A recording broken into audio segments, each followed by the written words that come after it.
Professor, the chairman, dear audience, I have the pleasure to present this study done in the Children's Cancer Hospital in the Nuclear Medicine Department in collaboration with the Radio Diagnosis Department. We are speaking about the role of PET-CT in the evaluation of bone metastasis. Has been the standard means for evaluating individuals suspected of having bone metastasis. Recently, FDG PET has been reported as being appropriate for detecting all types of bone metastasis, including lytic, sclerotic, and mixed lesions. Integrated PET-CT has revealed various implications for evaluating the bone metastasis. Firstly, PET-CT can help better differentiation whether FDG-avid lesions are truly located within bone versus adjacent soft tissue. Secondly, the CT data are potentially valuable addition to the FDG PET in delineating the pattern of bone lesions. Although bone lesions that are suspicious for malignancy at both the PET and the CT portion of a PET-CT examination are likely to be malignant. Lesions that are positive at one portion of the examination but appear benign at the other are potentially problematic. The aim of this study is to evaluate the sensitivity and the positive predictive value of FDG PET, CT, and PET-CT in the identification of malignant bone lesions. 28 patients out of 146 patients with various types of histopathologically proved malignancy were found to have bone lesions in the CT portion alone, PET alone, and in both PET and CT. These patients are classified: 12 are males, 16 are females, and according to the tumor type, 6 of them have lung cancer, 2 colorectal, 6 Hodgkin lymphoma, and 8 patients with breast cancer, 2 with uterine carcinoma, 2 with osteosarcoma, and 2 metastases of unknown. According to the indication of PET-CT, they are classified: 4 patients are referred for initial staging, 18 patients for assessment of treatment response, and 6 patients for detection. Considering the methodology about the PET scanning, all the patients fasted for 6 hours prior to examination. Blood glucose level was measured and ranged from 80 to 100 milligram deciliter. Acquisition started 45 to 60 minutes after intravenous injection of 1 millicurie per 10 kilogram body weight, with a minimum dose of 5 millicurie and a maximum of. All body PET scan was acquired in overlapped bed positions from mid-thigh to base of skull, 3 minutes for each bed position. The images were reconstructed by iterative algorithm. Attenuation correction was applied in all the scans by means of CT, and semi-quantitative estimation of tumor glucose metabolism by means of SUV was done for all the cases. Considering the CT parameters, an initial scout view was obtained with 30 milliamperes and 100 kilovolts, followed by spiral CT at 0.8 seconds per rotation with 100 milliamperes, 150 kilovolt section slices of 4 millimeters. Intravenous and oral contrast material were administered when indicated.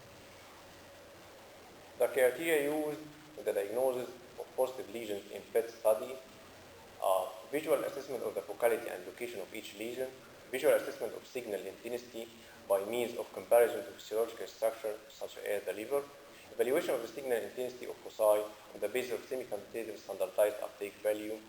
SUV greater than 2.5 is considered. Coming to the CT criteria used for diagnosis of malignant bone lesions are identification of focal appearing lytic or sclerotic lesions.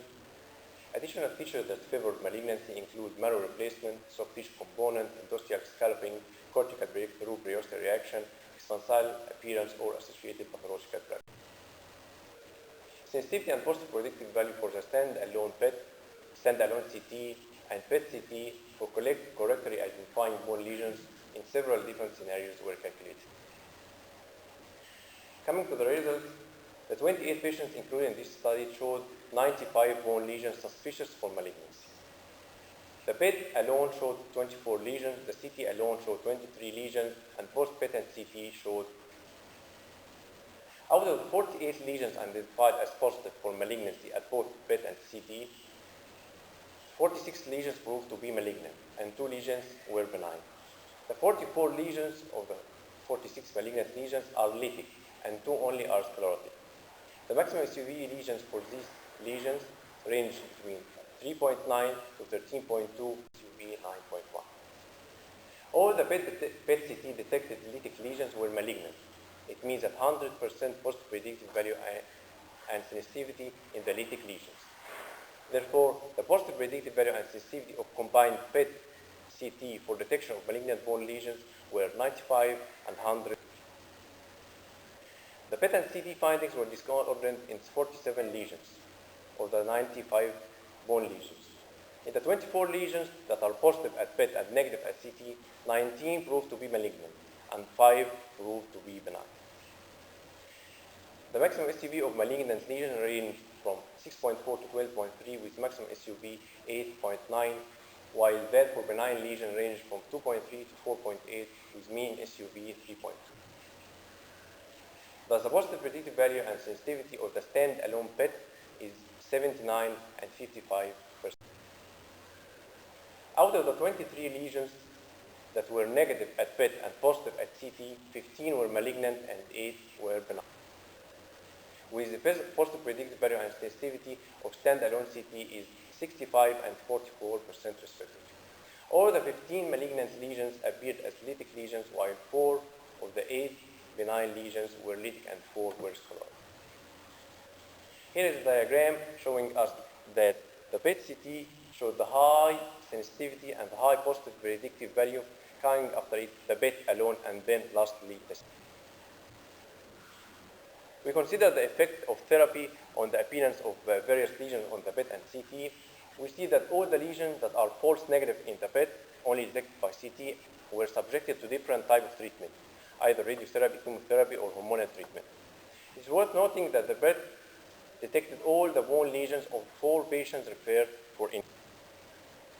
Similarly, 17 of the 18 lesions which are false negative on CT that are only detected by PET were subjected to treatment, and only 2 lesions didn't have any form of treatment. CT detected 7 lesions out of the 9 lesions of the 4 patients referred for initial assessment. Thus, we can assume that therapy has a strong effect on the results of the stand-alone PET as well as the stand-alone.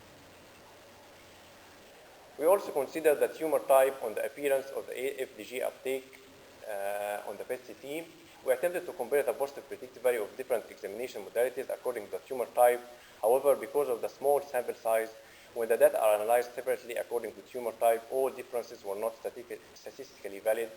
However, roughly, we can assume that PET-CT has a high sensitivity and positive predictive value in the detection of bone metastases in breast, bronchogenic, colorectal. And here we come to the case presentation. Our first case is a 14-year-old male patient with history of Hodgkin disease. Initially, he presented with clinically palpable cervical lymph nodes and CT detected mediastinal nodes. He was classified as stage 2 Hodgkin disease. He finished 6 cycles of chemotherapy. He was then referred for PET-CT 6 weeks after chemotherapy. PET-CT showed focal highly active foci of intense tissue uptake over lumbar vertebrae number 1 and 3 with maximum SUV 10.4 and 6.7, and no abnormality was detected on the correspondence. And here we see the lesion, strong FDG uptake in the lumbar vertebrae. The CT show no lesion at all in the lumbar vertebrae. The patient was scheduled for MRI lumbar spine that showed abnormal marrow signal over LV1 and 3. He was kept under follow-up with no treatment for 3 months, and after this, he had CT. Here are the MR showing the marrow abnormality in the lumbar vertebrae number 1 and 2. Follow-up PET-CT showed development of multiple new lesions over the bones and lymph nodes and spleen, assuring that the lesions previously demonstrated on the PET-CT were truly deposits. And here we see the follow-up PET-CT scan 3 months after the first one, and the patient was kept under follow-up all through these 3 months with no treatment. There is progression of the disease. The second case for 16-year-old male patient with stage 2 Hodgkin disease. He presented with cervical and intestinal nodes. He received 7 courses of ABVD chemotherapy. Neck, chest, and pelvis and bone marrow biopsy after end of therapy were free with excellent response to therapy. He was scheduled for PET-CT therapy.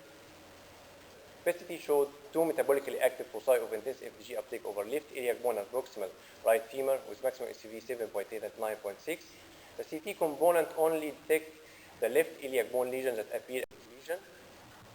Here we see the lesion that appear over the proximal femur. Only the PET has active uptake, while the CT picture has no uptake. And this lesion demonstrated that one in the iliac bone. Here it appears as a lytic lesion in the CT with intense active uptake in the FDG or the PET scan, and here's the co-registered images showing the intense active uptake of the iliac lesion and that of the femur. The patient received second-line chemotherapy, and after 2 doses, he was scheduled for PET-CT to assist response to therapy. The follow-up PET-CT showed no FDG uptake over the previously detected bone lesion, denoting resolution of this lesion, while the CT still showed the same picture of lytic lesion over the bone. Here is the pre-therapy scan showing that lytic lesion and that intense FDG uptake, and here is the post-therapy scan showing the lytic lesion with some of the sclerosis around it and no FDG uptake at that lesion. And here also that lesion that appears in the proximal femur with intense FDG uptake in the pre-therapy scan and complete washout or complete disappearance of the tracer in the post. Here is the same picture, the same patient showing that lesion, post-therapy and pre-therapy, intense uptake, post-therapy, complete disappearance in the co-registered images. The third case is for a patient 49 years old, diagnosed as metastasis of unknown primary. He received many lines of chemotherapy as well as the radiotherapy. He was referred for PET-CT for assessment of treatment. PET-CT revealed multiple focal metabolically active lesions with underlying changes in the corresponding CT cuts, as well as multiple CT-only detected lesions with no FDG uptake. Some of these lesions are located at sites of local radionuclide. Here is, for example, the lesions that appear in the sternum with no uptake in the FDG. And here is the co-registered images, so showing no uptake at all in the FDG, while the CT show a focal area of sclerosis. Here is in the same patient another lesion in the iliac bone and the sacroiliac region showing intense FDG uptake and CT picture of underlying sclerosis and lytic lesion. And then coming to the conclusion, we concluded that PET-CT has very high sensitivity and positive predictive value for detection of bone metastasis than the standalone PET and CT. FDG PET showed high sensitivity and positive predictive value in lytic lesions than the sclerotic ones. Previous therapy had significant effect on the ability of the standalone PET and CT in the detection. FDG PET CT effectively detect bone metastasis from breast carcinoma, bronchogenic carcinoma, and colo-rectal carcinoma, as well as lymphoma. Thank you.